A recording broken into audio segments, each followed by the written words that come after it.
Speaker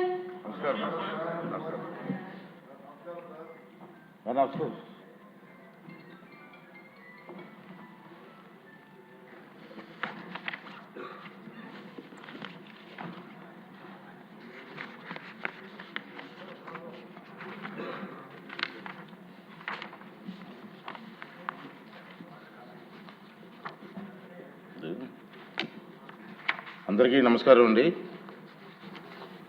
6వ రోజు సమావేశానికి వచ్చేసినటువంటి సభ్యులందరికీ నమస్కారం తెలియజేస్తున్నాను.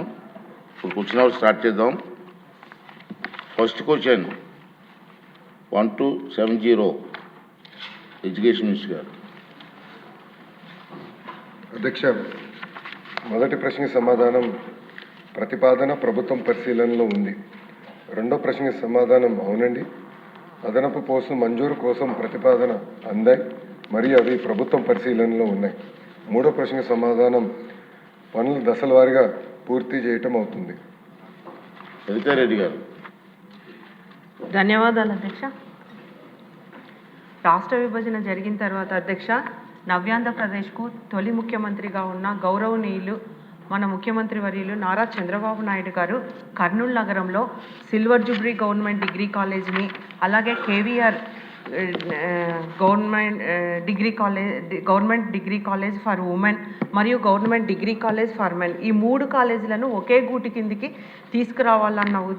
తీసుకొని వచ్చి మంచి ఉద్దేశంతో అధ్యక్ష క్లస్టర్ యూనివర్సిటీగా చేయడం జరిగింది అధ్యక్ష. గతంలో మన ముఖ్యమంత్రి గారు కేంద్ర మానవ వనరుల అభివృద్ధి మంత్రిత్వ శాఖ వారి సహకారంతో రూసా పథకం కింద అధ్యక్ష 55 కోట్లు కూడా మంజూరు చేయడం జరిగింది అధ్యక్ష. మన కూటమి ప్రభుత్వం అధికారంలోకి వచ్చిన తర్వాత అధ్యక్ష మన విద్యాశాఖ మంత్రివర్యులు నారా లోకేష్ బాబు గారు కూడా అధ్యక్ష ఈ కరిక్యులంలో ఎన్నో మార్పులు తీసుకొని వచ్చి అధ్యక్ష అక్కడ స్కిల్ డెవలప్మెంట్ కోర్సును కూడా అనుసంధానం చేయడం ద్వారా అధ్యక్ష ఎంతోమంది అక్కడ చదువుకున్న స్టూడెంట్స్కు క్యాంపస్ సెలక్షన్ల ద్వారా ఉపాధి అవకాశాలు కూడా దొరుకుతున్నాయి అధ్యక్ష. ఇది కూడా మన ప్రభుత్వం తీసుకున్న చర్యల వల్లనే సాధ్యమైంది అధ్యక్ష. అంతేకాకుండా అధ్యక్ష ఈ క్లస్టర్ యూనివర్సిటీలో కొత్త కోర్సులు ప్రవేశపెట్టాలన్న ఉద్దేశంతో మన ముఖ్యమంత్రి గారు ఉన్నప్పుడే అధ్యక్ష ఎంఎస్ వైరాలజీ అయితేనేమి, కెమికల్ టెక్నాలజీ అయితేనేమి, అలాగే ఫుడ్ సైన్స్ అండ్ టెక్నాలజీ అయితేనేమి, ఎంసీఏ వంటి పీజీ రెగ్యులర్ కోర్సులను కూడా ప్రారంభించేందుకు అధ్యక్ష అప్పుడు 80 కోట్లతో జగన్నాథ గట్టు పక్కనే 50 ఎకరాల విస్తీర్ణంలో భవన నిర్మాణాలకు కూడా శంకుస్థాపన కూడా చేయడం జరిగింది అధ్యక్ష మన ముఖ్యమంత్రి గారు.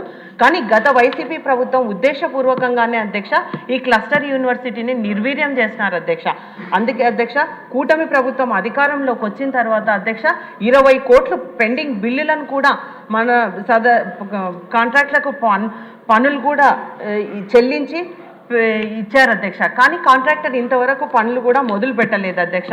అక్కడున్న సెక్యూరిటీ సిబ్బందిని కూడా తొలగించడంతో అధ్యక్ష అసంపూర్తిగా ఉన్న భవనాలు అసాంఘిక కార్యక్రమాలకు నిలయంగా మారాయి అధ్యక్ష.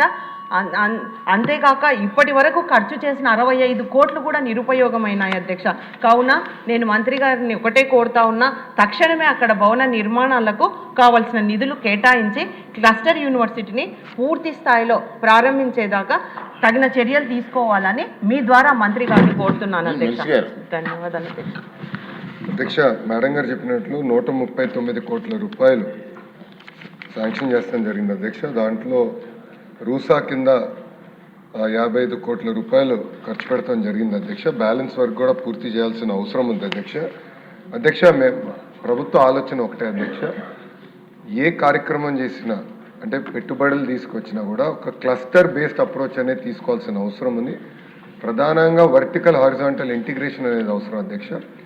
ఇక్కడ మా ప్రభుత్వం ఆలోచన ఏంటంటే ఒక ఎకో సిస్టమ్ క్రియేట్ చేయాలి. ప్రత్యేకంగా కర్నూలు పార్లమెంట్కి వచ్చేగాలి ఈరోజు పెద్ద ఎత్తున పెట్టుబడులు కానీ అన్నీ కూడా జరుగుతున్నాయి. ఆ ప్రాంతంలో కూడా పెద్ద ఎత్తున పరిశ్రమలు వస్తున్నాయి, అక్రాస్ సెక్టర్స్ వస్తున్నాయి. కనుక ఫోకస్ అప్రోచ్ తీసుకుని ఈ క్లస్టర్ యూనివర్సిటీ కూడా వేరే సబ్జెక్ట్స్ ఇస్తూ కూడా స్పెషలైజేషన్ అనేది చాలా చాలా అవసరం ఉంది అధ్యక్ష. అందుకే అది మేము ఫోకస్ చేస్తాం జరుగుతుంది అధ్యక్ష. ఇంతేకాకుండా బ్యాలెన్స్ పనులు పూర్తి చేసేదానికి 74.5 కోట్ల రూపాయలు అవసరం ఉంది అధ్యక్ష. అది వచ్చే అకాడమిక్ ఇయర్లో శాంక్షన్ చేసి పనులు కూడా పూర్తి చేస్తానని గౌరవ సభ్యురాలకి తెలియజేస్తాం జరుగుతుంది. సార్ లోకేష్ గారు లాస్ట్ క్వశ్చన్ మీద ఒకటి ఉంది, అది కూడా కంప్లీట్ చేస్తాను సార్. చేద్దాం. క్వశ్చన్ నెంబర్ 1445 మినిస్టర్ గారు. అధ్యక్ష, మొదటి ప్రశ్నకి సమాధానం లేదండి. రెండో ప్రశ్నకి సమాధానం ఈ ప్రశ్న ఉత్పన్నం కాదు. ఈశ్వరరావు గారు.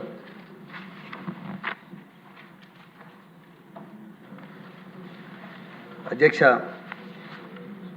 గౌరవ సభ ద్వారా గౌరవ విద్యాశాఖ మంత్రి వర్యుల్ని నేను కోరుతున్నది ఏంటంటే, రాష్ట్ర వ్యాప్తంగా సమగ్ర శిక్షణలో సేవలు అందిస్తున్నటువంటి అనేక సంవత్సరాలుగా సేవలు అందిస్తున్నటువంటి డేటా ఎంట్రీ ఆపరేటర్స్ కానీ, ఎంఐఎస్ కోఆర్డినేటర్స్ కానీ, అకౌంటెంట్స్ కానీ, మెసెంజర్స్ కానీ, వీరితో పాటు సిఆర్పీలు కానీ, వీళ్ళు ఎదుర్కొంటున్న క్షేత్రస్థాయిలో వీరు ఎదుర్కొంటున్న సమస్యలు, వీళ్ళ బాధలు మన ప్రభుత్వ దృష్టిలో ఏమైనా ఉన్నాయా తెలియజేయవలసింది కోరుతూ, అధ్యక్ష, విద్యా వ్యవస్థలో డిజిటల్ వ్యవస్థను పటిష్టంగా ఉంచేందుకు ఈ డేటా ఎంట్రీ ఆపరేటర్స్ కానీ, ఎంఐఎస్ కోఆర్డినేటర్స్ కానీ వాళ్ళ శక్తి మేర పనిచేస్తూ, అలాగే క్షేత్రస్థాయిలో మన విద్యా ప్రమాణాలు ఎలా ఉన్నాయో తెలుసుకోవడం, విద్యా శాఖలో మౌలిక వసతులు ఏ విధంగా పనిచేస్తున్నాయో ఎప్పటికప్పుడు సూపర్విజన్ చేసుకోవడం,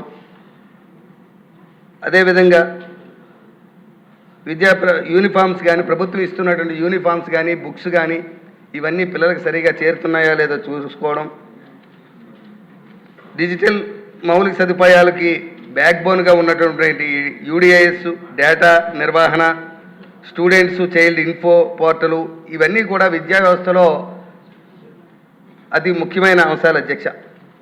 ఇప్పుడు మన గౌరవ మంత్రివర్యులు, విద్యావేత్త, యువ నాయకులు లోకేష్ బాబు గారు విద్యాశాఖ మంత్రిగా వచ్చిన తర్వాత విద్యాశాఖలో ఆయన చేస్తున్నటువంటి సమూలమైన మార్పులకి ఈ సిబ్బంది అంతా తమ వంతు కృషి చేస్తూ తమ వంతు సహకారాన్ని అందిస్తూ వస్తున్నారు అధ్యక్ష. అధ్యక్ష, వీళ్ళు దశాబ్దాల క్రితం ప్రారంభంలో 8-10 వేల జీతంతో ప్రారంభించినటువంటి వీరి జీతభత్యాలు దశాబ్దాల తర్వాత కూడా ఈరోజు కూడా 23,000 వరకు, 23,500 వరకు వస్తున్నారు అధ్యక్ష.